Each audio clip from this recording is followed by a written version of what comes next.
स्वागत है। आज की क्लास में पिछला पढ़ाया हुआ जो चैप्टर है उसी से संबंधित कुछ महत्वपूर्ण बिंदुओं पर चर्चा करेंगे, उसको और गहराई से समझने का प्रयास करेंगे। तो शुरू करते हैं आज की क्लास। आज हम पढ़ेंगे विसरण के बारे में। विसरण को इंग्लिश में कहते हैं डिफ्यूजन। तो सबसे पहले ये जानने का प्रयास करेंगे कि विसरण होता क्या है और ये क्यों होता है। तो जैसा कि हमने बताया आपको कि प्रत्येक पदार्थ कणों से मिलकर बना है। कोई भी पदार्थ हो, ठोस, द्रव या गैस, किसी भी अवस्था में हो, कणों से मिलकर बना है। तो मान लेते हैं कि दो द्रव हैं,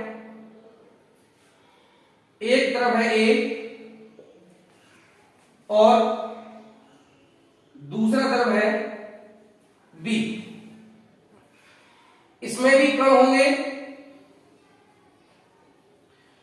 जिनके बीच में रिक्त स्थान होगा और इसमें भी कण होंगे जिनके बीच में रिक्त स्थान होगा।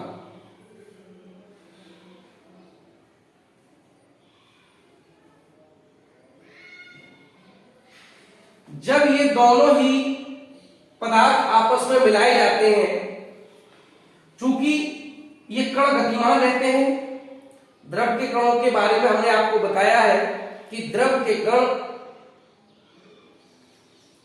चूंकि ये कण गतिमान रहते हैं, द्रव के कणों के बारे में हमने आपको बताया है कि ये कण लगातार अनियमित रूप से गति करते रहते हैं एक निश्चित परिसीमा के अंदर। जैसे ही इन दोनों द्रवों को हम मिलाएंगे तो मिलाने के बाद जो मिश्रण तैयार होगा, ए और बी को मिलाने के बाद जो मिश्रण तैयार होगा उसमें क्या होगा, उसमें ये जो रिक्त स्थान है, उन रिक्त स्थानों में ये दोनों ही द्रवों के कण समावेशित हो जाएंगे और ये प्रक्रिया स्वतः होगी, अपने आप होगी। ये प्रक्रिया द्रवों में होती है, द्रवों से अधिक गैसों में होती है। क्यों? क्योंकि गैस के कणों के बीच सर्वाधिक दूरी होती है, उनके कणों के बीच सबसे ज्यादा रिक्त स्थान पाया जाता है। चूंकि ठोस पदार्थ में कणों के बीच की दूरी सबसे कम होती है, इसलिए जो विसरण की प्रक्रिया है वो ठोसों में सबसे कम होती है। तो जो विसरण होता है वो होता क्या है? तो विसरण की परिभाषित, तो विसरण जो होता है वो होता क्या है? तो विसरण को अगर परिभाषित करें तो हो जाएगा दो भिन्न भिन्न पदार्थों, दो भिन्न भिन्न पदार्थों को मिलाने पर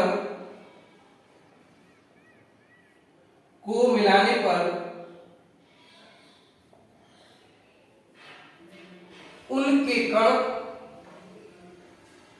स्वतः ही, अपने आप स्वतः ही परस्पर समावेशित हो जाते हैं, समावेशित हो जाते हैं। इस प्रक्रिया को विसरण कहते हैं।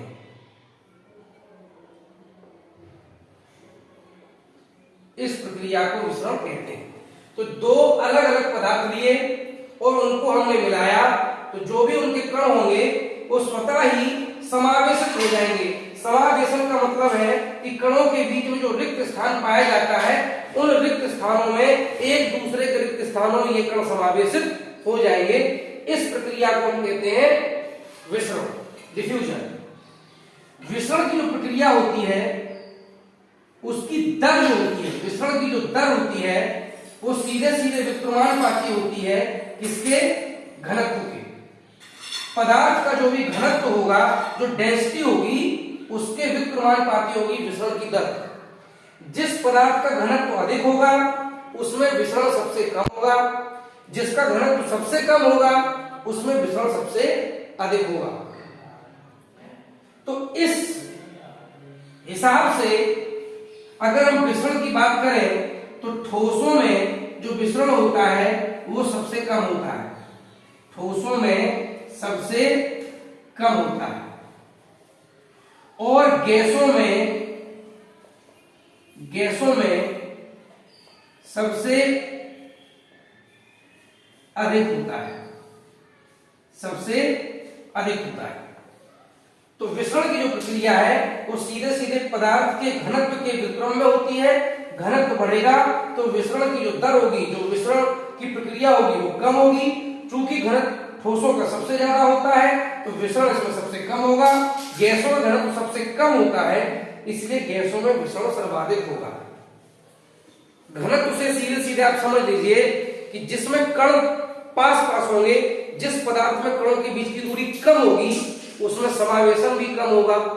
तो घनत्व ज्यादा है तो कणों के बीच की दूरी कम होगी, और कणों के बीच की दूरी कम होगी तो समावेशन भी कम होगा, अर्थात विसरण कम होगा।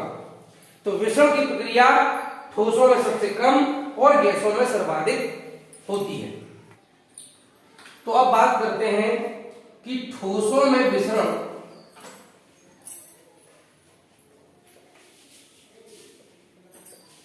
कैसे होता है, किस प्रकार होता है, इसका कोई उदाहरण है।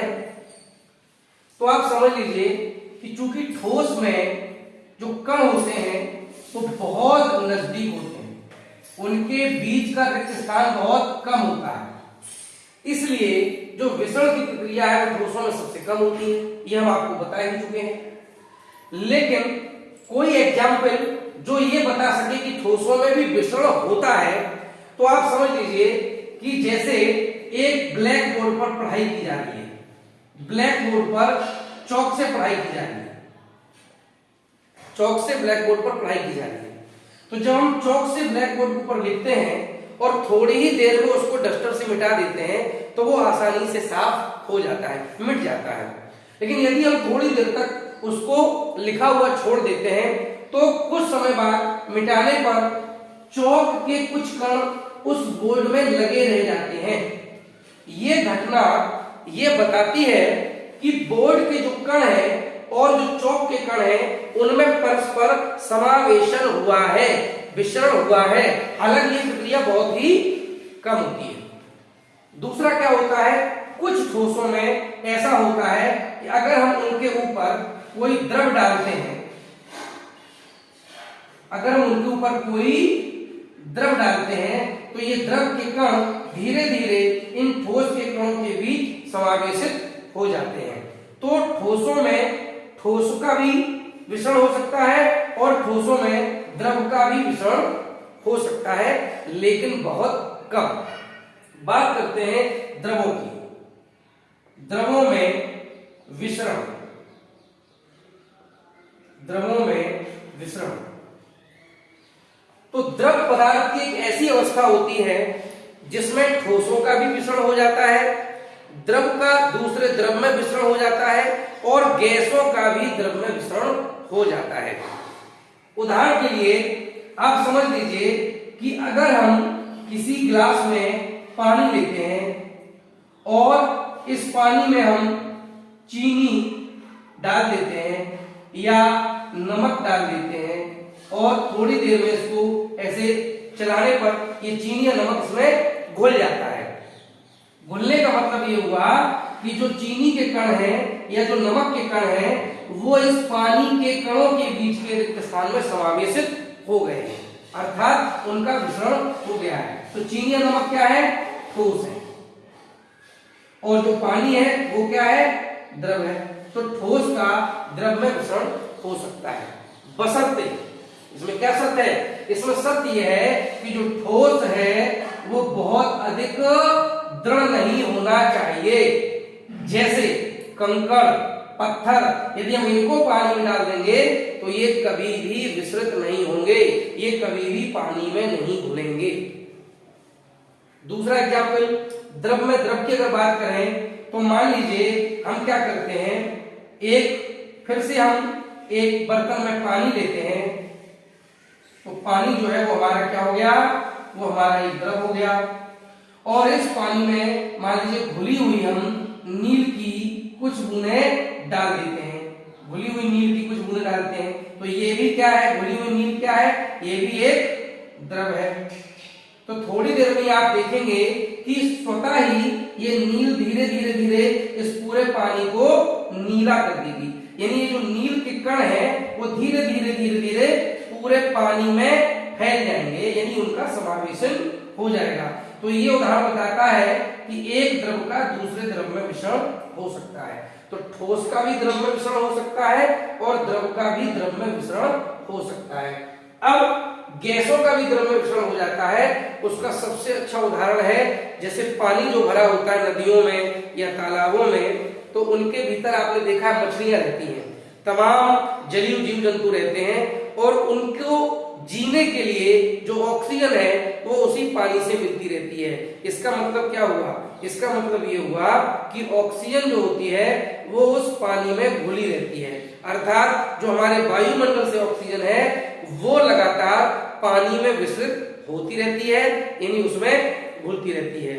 और उसी के लिए हम लोग जो है देखते भी हैं कि कोई पानी कैसा है, उस पानी में ऑक्सीजन की मात्रा अगर अधिक है तो वो जलीय जीव जंतुओं के जीवन के लिए सुरक्षित है, और अन्यथा की स्थिति में ये मानते हैं कि उस पानी में जलीय जीव जंतु सुरक्षित नहीं है, उनकी मृत्यु हो सकती है।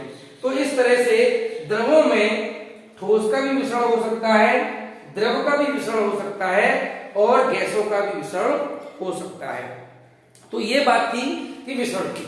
तो 2 मिनट में बताते हैं एक बार फिर से, मिश्रण क्या होता है, जब 2 अलग अलग पदार्थों को हम मिलाते हैं तो उनके कण आपस में स्वतः ही समावेशित हो जाते हैं। इस घटना को या इस प्रक्रिया को हम मिश्रण कहते हैं। विसरण सबसे कम ठोसों में होता है, क्यों, क्योंकि ठोसों के कण सबसे नजदीक होते हैं, उनका घनत्व सबसे ज्यादा होता है, और जितने नजदीक कण होंगे उनके बीच रिक्त स्थान जितना कम होगा विसरण उतना ही कम होगा। तो ठोसों में विसरण सबसे कम होता है। दूसरी बात करते हैं द्रवों की, तो द्रवों में जो विसरण की प्रक्रिया है वो ठोसों की अपेक्षा अधिक होती है, क्यों, क्योंकि द्रवों के जो कण होते हैं उनके बीच में अपेक्षाकृत ज्यादा रिक्त स्थान पाया जाता है। गैसों में सर्वाधिक विसरण होता है। तो सीधे सीधे हमारे पास एक फॉर्मूला निकल के आता है कि विसरण जो होता है वो घनत्व के व्युत्क्रमानुपाती होता है। घनत्व जिस पदार्थ का ज्यादा होगा विसरण की प्रक्रिया उसमें सबसे कम होगी। तो कंसेप्ट वाइज समझने का प्रयास कीजिएगा कि मुख्य जो बात है विसरण के लिए सबसे ज्यादा जरूरी बात है कणों के बीच का रिक्त स्थान।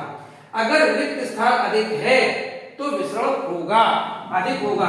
रिक्त स्थान जितना कम है, पिंड जितना ज्यादा दृढ़ होगा, कोई भी ठोस पिंड जितना ज्यादा दृढ़ होगा उसके कणों के बीच में रिक्त स्थान उतना ही कम होगा, और रिक्त स्थान जितना कम होगा समावेशन जो कणों का होगा वो उतना ही धीरे होगा, और इसीलिए विसरण की दर घट जाएगी।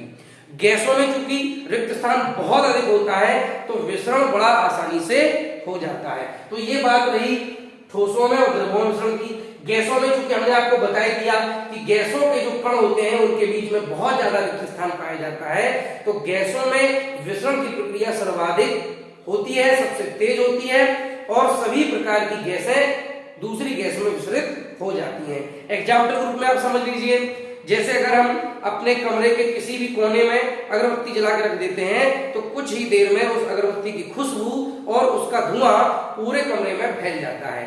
तो कमरे में क्या थी, वायु थी, उस वायु में जो अगरबत्ती का धुआं है उसके कण विसरित हो जाते हैं, वो भी बहुत तेजी से विसरित हो जाते हैं।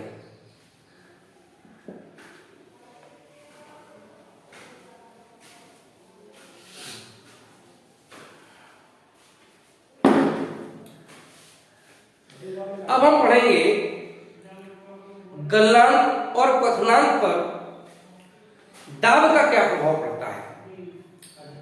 दाब का गलनांक पर और क्वथनांक पर क्या प्रभाव पड़ता है, चलिए इसके बारे में यदि आपने अच्छे से समझ लिया इसके कंसेप्ट को समझ लिया तो आप इसको कभी भी नहीं भूलोगे। जैसे मैंने आपको विसरण के बारे में बताया कि मुख्य बात क्या है, विसरण है क्या, दो पदार्थों के कण रिक्त स्थानों में समावेशित हो गए।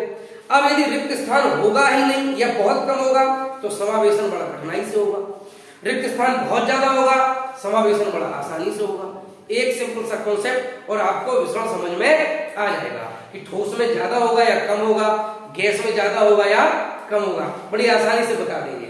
उसी प्रकार से गलनांक या क्वथनांक पर दाब का क्या प्रभाव पड़ता है, इसको आप सिर्फ एक कंसेप्ट से समझ लेंगे और आप कभी जीवन में नहीं भूलेंगे।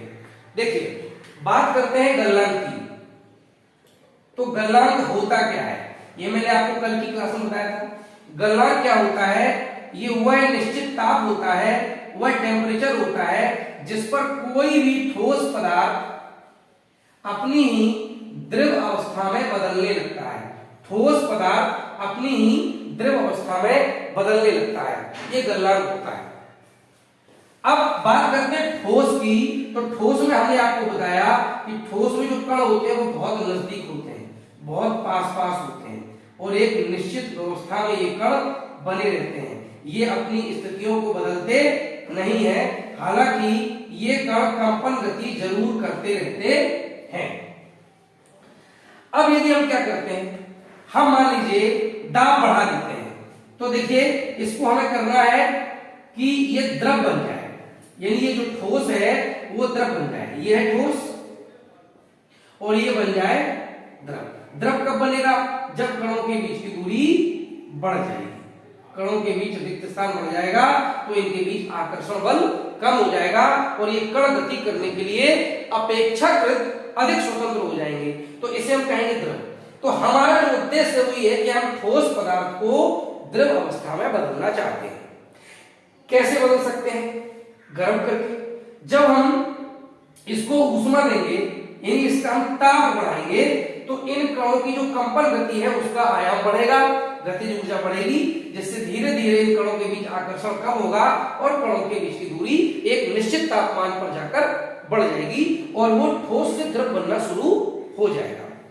हम पढ़ रहे हैं दाब का प्रभाव, हमने क्या किया, इसके ऊपर दाब लगा दिया, इस ठोस के ऊपर हमने दाब लगा दिया।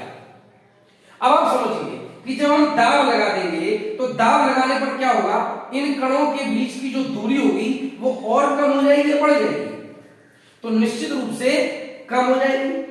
कम हो जाएगी यानी दो कण अगर पहले इतनी दूरी पर थे तो वो अब इतनी दूरी पर आ जाएंगे, यानी उनके बीच की दूरी पहले से कम हो जाएगी और कम हो जाएगी तो आकर्षण बल और बढ़ जाएगा। लिहाजा यदि हम इन कणों को चाहते हैं ये दूर दूर हो जाए तो पहले जो आकर्षण बल था अब उससे भी ज्यादा आकर्षण बल हो चुका है और इन कणों को हम दूर करना चाहते हैं, तो जितनी ऊष्मा पहले खर्च हो रही थी, जितना टेम्परेचर हम पहले बढ़ा रहे थे, अब हमें उससे ज्यादा ऊष्मा देनी पड़ेगी, उससे ज्यादा तापमान बढ़ाना पड़ेगा, तब ये दोनों कण एक दूसरे के आकर्षण से बाहर हो पाएंगे, तब ये कण एक दूसरे से थोड़ा दूर जाएंगे और ठोस पदार्थ द्रव अवस्था में बदल पाएगा। सिंपल सा कंसेप्ट क्या है, अगर ठोस को द्रव बनाना है तो कणों के बीच की दूरी बढ़नी चाहिए। नॉर्मली जब हमने इसके ऊपर कोई दाब नहीं डाला है तो क्या करेंगे, जब गर्म करेंगे ताप बढ़ेगा, एक निश्चित ताप पर ये कण दूर हो जाएंगे और ठोस द्रव में बदलने लगेगा। अब हमने लगा दिया इसके ऊपर दाब लगाएंगे तो ये कण के बीच की जो दूरी है, दो कणों के बीच की दूरी है वो पहले से और कम हो जाएगी, दूरी कम हो जाएगी तो आकर्षण बल बढ़ जाएगा। आकर्षण बल बढ़ेगा मतलब ये कण एक दूसरे से दूर जाने का और ज्यादा विरोध करेंगे, तो निश्चित रूप से आपको और ज्यादा टेम्परेचर बढ़ाना पड़ेगा, तब ये कण दूर होंगे, अर्थात एक ठोस पदार्थ द्रव अवस्था में बदलना प्रारंभ करेगा। तो निष्कर्ष क्या निकला, निष्कर्ष ये निकला कि अगर हम दाब बढ़ाएंगे तो निश्चित रूप से गलनांक भी बढ़ जाएगा। दाब बढ़ाएंगे गलनांक बढ़ जाएगा। मुझे नहीं लगता यदि आपने इस कंसेप्ट को समझ लिया तो आप कभी इसको भूलेंगे। ऐसे ही हम लोग क्वथनांक के बारे में समझते हैं। क्वथनांक क्या होता है, क्वथनांक के बारे में भी हमने आपको पिछली क्लास में बताया, वह ताप जिस पर क्या होगा, कोई भी पदार्थ द्रव अवस्था से गैस अवस्था में बदलना प्रारंभ कर देगा। द्रव अवस्था से गैस अवस्था में बदलना प्रारंभ कर देगा। उस ताप को हम कहेंगे उस द्रव का क्वथनांक, बॉइलिंग पॉइंट, क्वथनांक। क्या होगा द्रव और गैस, फिर समझते हैं। द्रव में क्या होता है, द्रव में कणों के बीच की दूरी ठोस की अपेक्षा ज्यादा होती है। गैस में क्या होता है, गैस में कणों के बीच की दूरी द्रव की अपेक्षा बहुत अधिक होती है। तो इस अवस्था से इस अवस्था में हमें पदार्थ को लाना है। सेम लॉजिक रहेगा, इन कणों के बीच की दूरी को और बढ़ाना है, क्या करना पड़ेगा, ऊष्मा देनी पड़ेगी, ताप बढ़ाना पड़ेगा। जब हम ऊष्मा देंगे तो इन कणों के बीच की दूरी पहले से ज्यादा बढ़ जाएगी। क्यों? क्योंकि इन कणों की गतिज ऊर्जा बढ़ेगी, गतिज ऊर्जा बढ़ेगी, ये और ज्यादा गति करेंगे और इनके बीच की औसत दूरी बढ़ जाएगी। अब दाब बढ़ाने पर क्या होगा, जब दाब बढ़ाएंगे तो दो कणों के बीच की जो दूरी है वो अब घटेगी। जब दूरी घटेगी तो उनके बीच में अब आकर्षण बल बढ़ेगा, यानी वो दूर जाने का अब और ज्यादा विरोध करेंगे। क्योंकि हम द्रव को गैस में बदलना चाहते हैं, कणों को दूर ले जाना चाहते हैं, तो अब क्या होगा, अब हमें और ज्यादा ताप बढ़ाना पड़ेगा, तभी ये कण गैस अवस्था को प्राप्त कर पाएंगे। तो अब क्या होगा, अब हमें और ज्यादा ताप बढ़ाना पड़ेगा, तभी ये दो कणों के बीच की दूरी बढ़ेगी और द्रव जो है वो गैस अवस्था में बदलना प्रारंभ करेगा। तो निष्कर्ष क्या निकला, निष्कर्ष निकला दाब बढ़ाने पर क्या होगा, क्वथनांक भी बढ़ जाएगा, क्वथनांक भी बढ़ जाएगा। अगर हम किसी भी द्रव का दाब बढ़ा देंगे तो उसका क्वथनांक बढ़ जाएगा, द्रव का दाब कम कर देंगे क्वथनांक घट जाएगा। यानी वो टेम्परेचर जिस पर वो पदार्थ द्रव से गैस बनने लगता है वो घट जाएगा। अगर आप पहाड़ों पर जाते हैं तो पहाड़ों पर, पहाड़ चूंकि क्या होता है हमारी समुद्र तल से बहुत अधिक ऊंचाई पर रहते हैं, तो यहाँ जो वायुमंडलीय दाब होता है, जो वायुमंडलीय दाब होता है वो कम होता है, किसकी अपेक्षा, सामान्य धरातल की अपेक्षा। यानी इस जो क्षैतिज अवस्था है जहां पे नॉर्मली क्या होता है, जो लोग रहते हैं समतल भूमि पर, वहां जो वायुमंडलीय दाब होगा वो अधिक होगा, यहाँ वायुमंडलीय दाब होगा अधिक और यहाँ होता है वायुमंडलीय दाब कम। क्यों? क्योंकि यहाँ पर वायु उसके ऊपर जाएंगे तो वायु कम है, नीचे तक आते आते यहाँ वायु ज्यादा है। दाब क्या होता है, कल हम बता ही चुके हैं, एकांक क्षेत्रफल पर लगने वाले लंबवत बल को हम दाब कहते हैं। तो गैसें जो होती हैं वो दाब डालती हैं, तो वायुमंडल का जो दाब है वो पहाड़ों पर जाएंगे तो कम होगा और नीचे आएंगे तो अधिक होगा। अब आप समझिए, मान लीजिए आपने क्या किया है, एक बर्तन में आपने पानी को खौलाया है। जब आप पानी को खौलाएंगे तो सामान्य स्थितियों में क्या होगा, ये पानी 100 डिग्री सेल्सियस पर खौलने लगेगा, यानी भाप बनना शुरू कर देगा। ये हो गया पानी का क्वथनांक। कब? जब सामान्य वायुमंडलीय दाब है, यानी कि धरातल पर नॉर्मली। जब हम इसी पानी को पहाड़ की चोटी पर जाके उबालेंगे तो अब वायुमंडलीय दाब कम हो गया है और दाब कम हो जाएगा तो क्वथनांक भी कम हो जाएगा। यानी अब ये पानी 100 डिग्री सेल्सियस से कम टेम्परेचर पर ही उबलना शुरू कर देगा, यानी इसका क्वथनांक जो होगा वो 100 डिग्री सेल्सियस से कम हो जाएगा। चावल यदि आप पकाएंगे तो पहाड़ों पर चावल जल्दी पकना शुरू कर देंगे।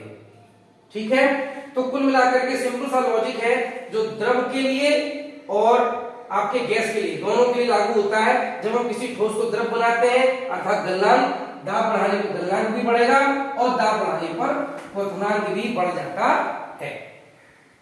अब एक चीज और आती है गुप्त ऊष्मा।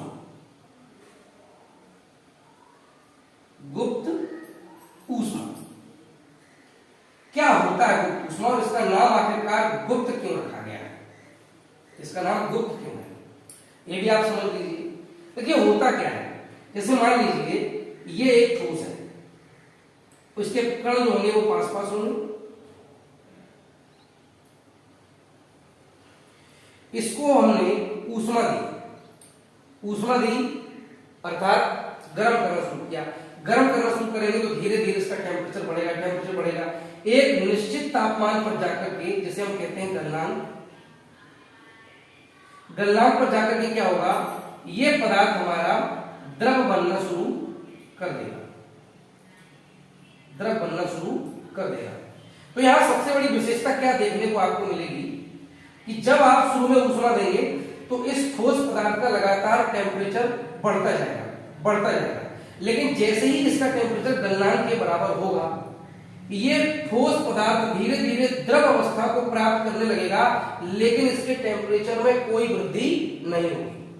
तो जो पहले ऊष्मा दे रहे थे उससे लगातार तापमान बढ़ रहा था, लेकिन जब ये ठोस द्रव बनने लगा, फिर ऊष्मा देने पर इसका ताप बढ़ क्यों नहीं रहा है? आखिरकार वो ऊष्मा कहां जा रही है? उस ऊष्मा के कारण ताप में बढ़ोतरी क्यों नहीं होती है? क्योंकि उस ऊष्मा के कारण ताप में कोई बढ़ोतरी नहीं होती है, इसीलिए उसे हम कह देते हैं गुप्त ऊष्मा। लेकिन बढ़ोतरी क्यों नहीं होती है, यह समझना जरूरी है। शुरू में क्या हो रहा था, जब हम उसको ऊष्मा दे रहे थे तो इन कणों की गतिज ऊर्जा बढ़ रही थी। गतिज ऊर्जा बढ़ेगी तो गतिज ऊर्जा सीधे सीधे तापमान पर निर्भर करती है, तापमान बढ़ता चला जाएगा, तापमान बढ़ता चला जाएगा। जब गलनांक के बराबर तापमान हो जाएगा तो अब ये पदार्थ ठोस से द्रव बनना शुरू कर देगा। अब हो क्या रहा है, ये जो कण जो पहले पास पास थे अब वो दूर दूर हो रहे, तो इनको दूर दूर कर कौन रहा है, जो हम ऊष्मा दे रहे हैं वो। जब आप दो कणों को दूर करेंगे तो इनके आकर्षण के विरुद्ध आपको कार्य करना पड़ेगा, आपको ऊर्जा खर्च करनी पड़ेगी। तो जो हमारी ऊष्मा है वो अब कहां खर्च हो रही है, इन कणों को दूर करने में, यानी इनके बीच जो आकर्षण है उसके विरुद्ध कार्य करने में हमारी दी गई ऊष्मा खर्च हो रही है, इसलिए अब तापमान नहीं बढ़ रहा है। जब तक वो ऊष्मा इन कणों की गतिज ऊर्जा को बढ़ा रही थी तब तक तापमान बढ़ रहा था, लेकिन अब गतिज ऊर्जा नहीं बढ़ रही है, बल्कि अब कणों के बीच की दूरी बढ़ रही है। द्रव जो है वो अब गैस अवस्था में, या जो ठोस है वो अब द्रव अवस्था में जाने लगेगा, यानी कि कणों के बीच की दूरी बढ़ेगी, आकर्षण के विरुद्ध कार्य होगा, और इसी कार्य करने में हमारी दी गई ऊर्जा जो है यानी ऊष्मा जो है वो खर्च हो जाएगी। इसीलिए इसे हम कहते हैं गुप्त ऊष्मा। तो अब हम पढ़ेंगे गलनांक और क्वथनांक पर अशुद्धियों का प्रभाव। देखिए पहले तो एक बात समझ लीजिए आप कि जैसे कोई भी एक ठोस पदार्थ है, कोई भी एक ठोस पदार्थ है, वो एक निश्चित तापमान पर, जिसे हम कहते हैं गलनांक, इस तापमान पर वो ठोस पदार्थ द्रव अवस्था में बदलने लगता है। मान लीजिए कि हम बात करते हैं पानी की, तो पानी की जो ठोस अवस्था वो कहलाती है बर्फ, और बर्फ जो होती है वो 0 डिग्री सेल्सियस पर पानी में बदलने लगती है। तो 0 डिग्री सेल्सियस क्या हो गया, 0 डिग्री सेल्सियस हो गया बर्फ का गलनांक, ये हो गया बर्फ का गलनांक, कितना, 0 डिग्री सेल्सियस। अगर हम इसकी रिवर्स प्रोसेस देखें तो पानी जो होता है वो 0 डिग्री सेल्सियस पर बर्फ बनने लगता है, यानी जिस तापमान पर बर्फ पानी बनने लगती है उसी तापमान पर पानी बर्फ बनने लगता है। यानी कि जिस तापमान पर ठोस द्रव में बदलता है उसी तापमान पर ठंडा जब करते हैं तो एक द्रव ठोस में बदलने लगता है, और उस समय उस तापमान को हम कहते हैं हेमांक बिंदु। तो जो जल का हेमांक बिंदु है या जो पानी का हेमांक बिंदु है वो क्या होगा, जल का जो हेमांक बिंदु होगा वो भी हो जाएगा 0 डिग्री सेल्सियस। तो समझने वाली बात यह है कि कोई भी पदार्थ जब ठोस अवस्था में होता है तो जो उसका गलनांक होता है वही उस पदार्थ के लिए हेमांक बिंदु हो जाता है, फ्रीजिंग पॉइंट हो जाता है। कब, जब वो पदार्थ द्रव अवस्था से ठोस अवस्था में बदलता है। तो किसी भी ठोस का गलनांक उसी पदार्थ का द्रव अवस्था में हेमांक बिंदु, ये दोनों बातें सेम होती हैं, एक ही होती हैं। तो गलनांक कब होगा, जब पदार्थ ठोस से द्रव बनेगा, और हेमांक बिंदु कब होगा, जब पदार्थ द्रव से ठोस बनेगा। अब समझते हैं, मान लेते हैं कि हमने द्रव ले लिया और ये है द्रव के कण, इनके बीच में रिक्त स्थान पाया जाएगा। अभी तक इस पदार्थ में हमने कोई अशुद्धि नहीं मिलाई। अशुद्धि मिलाने पर क्या होगा?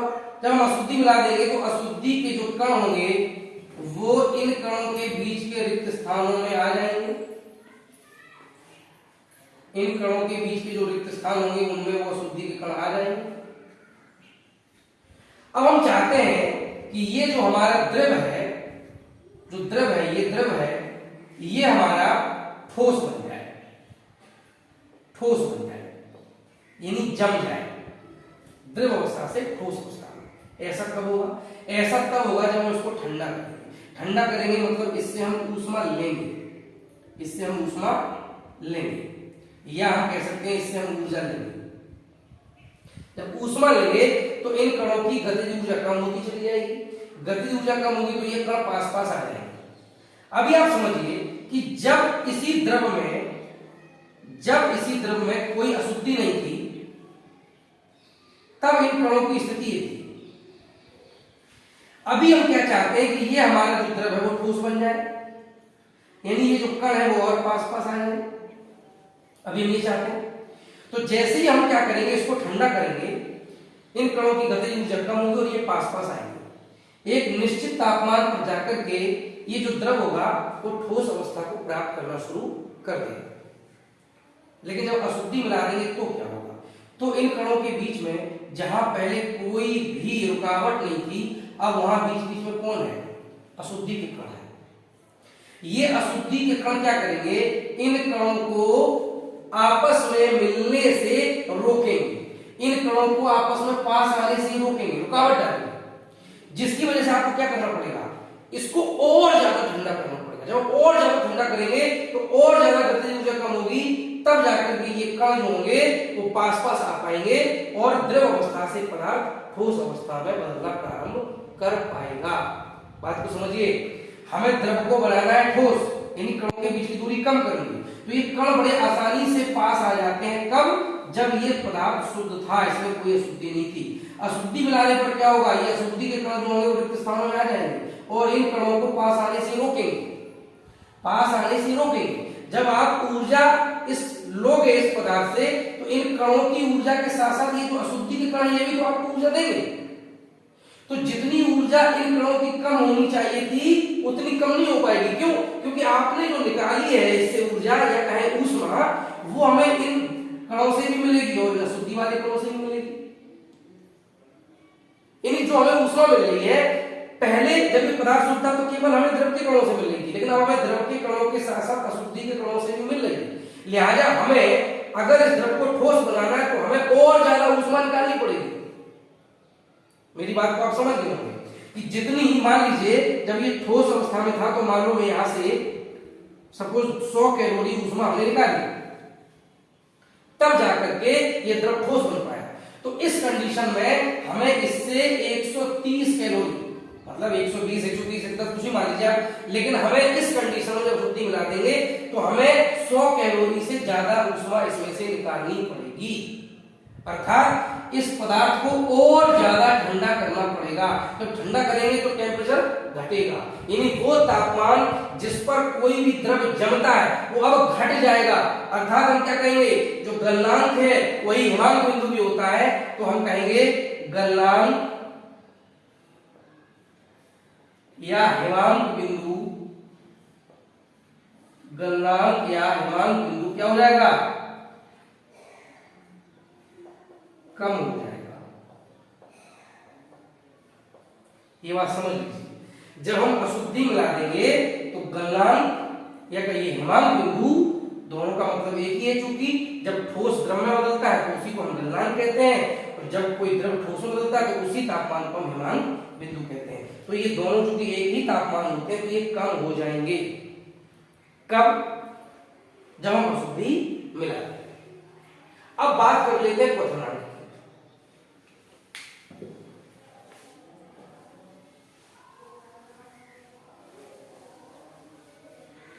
बात कर लेते हैं क्वथनांक। तो क्वथनांक में क्या होगा? हमें एक द्रव को किसमें बदलना होता है? गैस में बदलना होता है। अब कणों के बीच की दूरी और ज्यादा करनी पड़ेगी। ये मान लीजिए है द्रव और ये बन गया गैस। तो हम क्या कर रहे हैं, द्रव को हम गैस बना रहे हैं। किस टेम्परेचर पर बनेगी, उस टेम्परेचर को हम कहेंगे इस द्रव का क्वथनांक। कैसे बनेगा, हमें द्रव को ऊष्मा देनी पड़ेगी, इसका तापमान बढ़ाना पड़ेगा, एक निश्चित तापमान पर जाकर के ये गैस बनने लगेगी। अब हम फिर से वही काम करते हैं। अब हम क्या करते हैं, इस द्रव में अशुद्धि मिला देते हैं। जब हम अशुद्धि मिला देंगे तो जो अशुद्धि के कण होंगे वो इन रिक्त स्थानों में आ जाएंगे।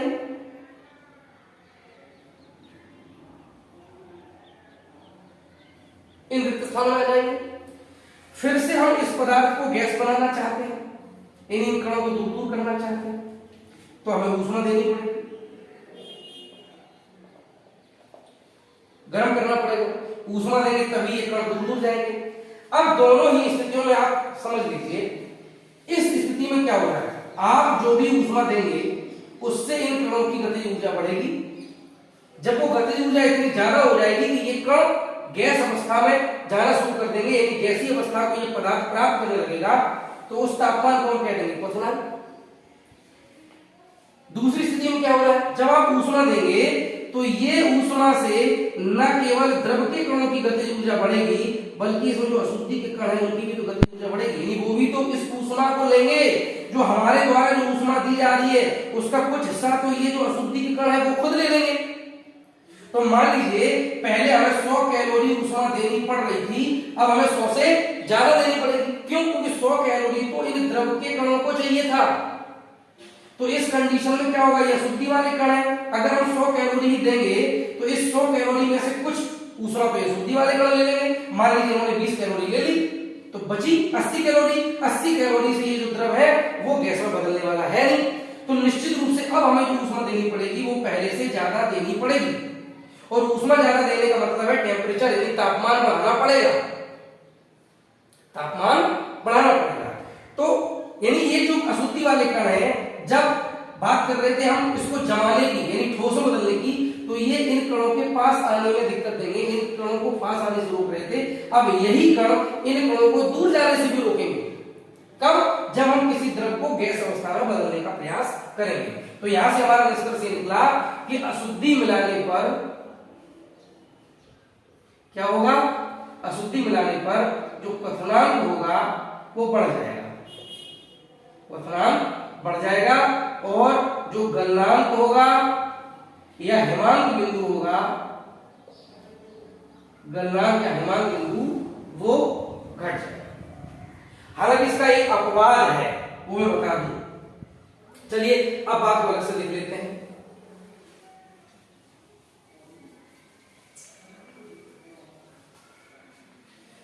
अभी मैंने पढ़ा था कि दाब का क्या प्रभाव पड़ता है, दाब का क्या प्रभाव पड़ता है गलनांक के ऊपर या क्वथनांक के ऊपर।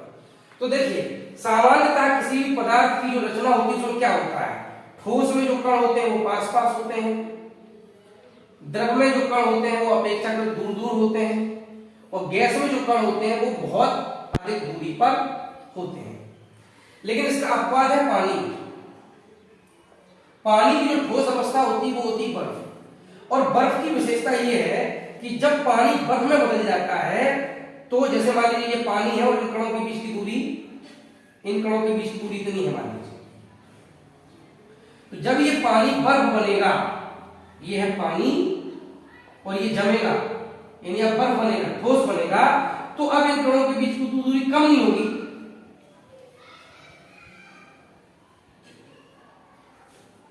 तो जब ये पानी बर्फ बनेगा अर्थात ठोस बनेगा, तो इसके कणों के बीच की दूरी कम होनी चाहिए।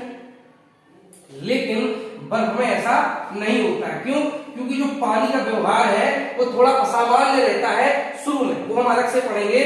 तो बर्फ के कणों के बीच की दूरी जो होती है वो औसतन रूप से पानी के कणों के बीच की दूरी से ज्यादा ही होती है। तो बर्फ वाले केस में यानी पानी वाले केस में क्या होगा, अगर हम पानी को जमाना चाहते हैं बर्फ में, पानी को हम बर्फ में जमाना चाहते हैं, और हम क्या करते हैं हम इसके ऊपर दाब डाल देते हैं। तो दाब डाल देंगे तो ये कण और पास पास आ जाएंगे, पास पास आ जाएंगे, और हम चाहते हैं कि ये और पास आ जाए, यानी इसको हम ठंडा कर दें। ठंडा करेंगे तो ये कण और पास आ जाएंगे, तो वो क्या बन जाएंगे, बर्फ बन जाएंगे। लेकिन यहाँ तो उल्टा ही हो रहा है, जब हम दाब डालेंगे तो ये कण और पास आ जाएंगे, जबकि बर्फ बनने के लिए तो इन कणों को और दूर जाना पड़ेगा। तो पानी वाले केस में यहाँ पे उल्टा हो जाएगा, दाब अगर हम बढ़ाएंगे तो जो गलनांक होगा वो कम हो जाएगा। नॉर्मली क्या होगा, दाब बढ़ाने पर गलनांक बढ़ेगा, क्वथनांक बढ़ेगा, लेकिन पानी वाले केस में क्या होगा, दाब बढ़ाने पर गलनांक कम हो जाएगा। क्यों? क्योंकि पानी की जो ठोस अवस्था होती है उसमें कणों के बीच की दूरी द्रव अवस्था की अपेक्षा ज्यादा होती है। केवल एकमात्र अपवाद यही है कि दाब बढ़ाने पर जो बर्फ होती है उसका गलनांक कम हो जाता है, या कह सकते हो जो पानी का हिमांक बिंदु है वो कम हो जाता है। बकाया सभी स्थितियों में क्या होता है, जो दाब होता है जब वो बढ़ेगा तो गलनांक भी बढ़ेगा और क्वथनांक भी बढ़ेगा।